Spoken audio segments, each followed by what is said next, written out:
What you now see is the cost of progress.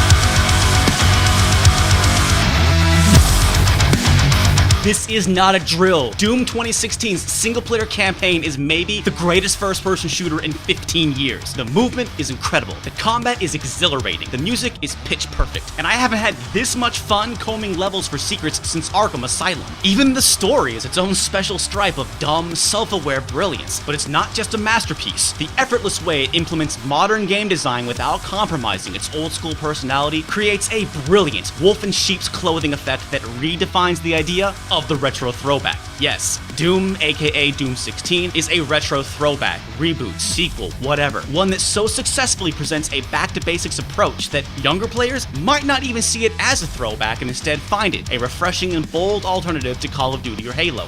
People, listen to me. They did it! And it's even more meaningful that of all games to do it, it was Doom.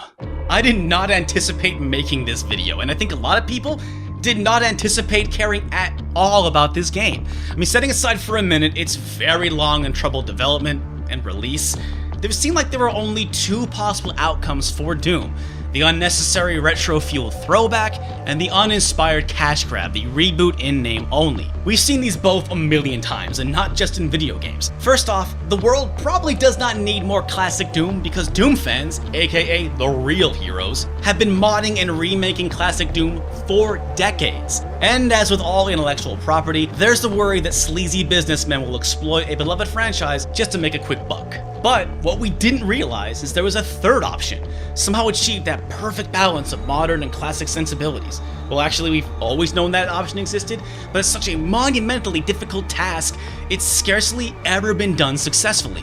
Why would anyone think that id Software suddenly had what it takes to pull this off? Doom, initially known as Doom 4, was famously scrapped very late in development, with devs claiming the game resembled a generic Call of Duty clone, basically a reboot in name only. With the finished game in front of us now, we can see that the team clearly did some serious time back at the drawing board.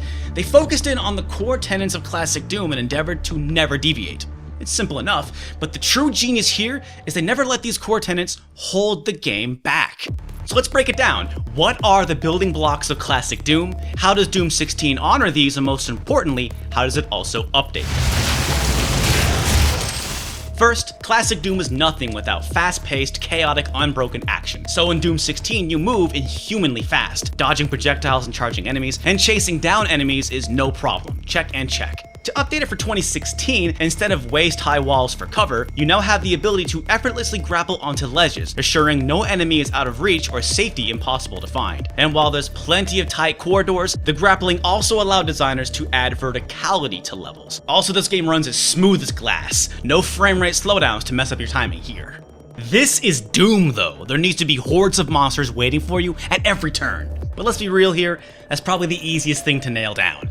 So the problem then becomes, how do you make these skirmishes difficult but not too hard? You'd think regenerating health, that's the easy solution, but come on. If you're gonna honor classic Doom, you cannot have regenerating health. The solution is actually pretty ingenious.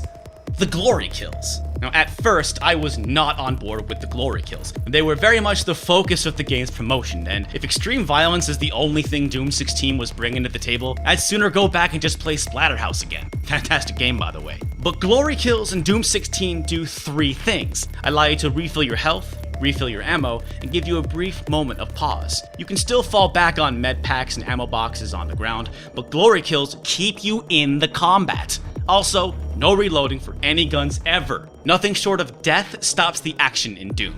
But non-stop balls to the wall action would get boring. This brings us to the last tenet of Doom that we'll talk about: finding those secrets. All levels in classic Doom have secret rooms, but usually with just extra health, armor, and ammo. But since you already get all that with the advent of glory kills, what do? The solution is using them to facilitate a deep but simple series of upgrade trees. Upgrades all work towards giving you more playstyle variation and make you tougher in combat, unlocking weapon alt fires, earning combat perks, stuff like that. So Doom's gameplay loop is still fight a giant horde of monsters, take a breather, and look for secrets. But hidden items are further incentivized. Plus, the grappling makes platforming and item hunting fun and easy.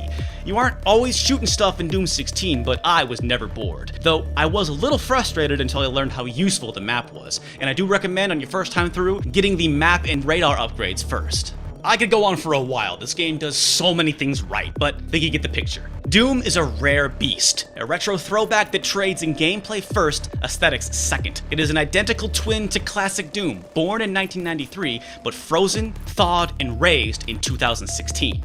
At first glance, calling this game simply Doom seems like a shallow marketing decision. Video games are a business, and brand recognition helps move product. But this game is not Doom 4 or Doom Back to Hell. It endeavors and earns the right to simply be called Doom.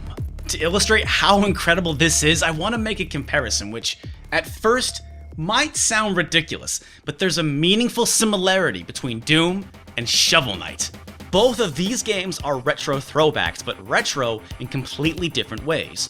Shovel Knight is two-dimensional, pixel-based graphics, chiptune music, just like a classic NES game, but uses these as a starting point and then does clever things with its design. For example, it alters the typical punishment for death, loads each level with secrets, cribs the pogo mechanic from DuckTales, and on the 3DS version, the version I've played the most, it has a great Street Pass minigame, just to name a few things that it does. It looks and sounds old, but plays more modern. Doom, on the other hand, is also a retro revival, but with an inverse design philosophy, instead looking and sounding modern and playing retro. This upgraded blueprint is how Doom has changed the retro throwback. Doom achieves what Shovel Knight and all great indie retro throwbacks set out to achieve. It uses tools and philosophies so old they appear fresh again. But this wolf in sheep's clothing effect does something that Shovel Knight and its ilk can't. If someone were to buy Doom thinking it was just another violent space shooter, unaware of its pedigree, they might find it really refreshing because it's so different. They might be completely fooled until they stumble upon one of the secret classic levels.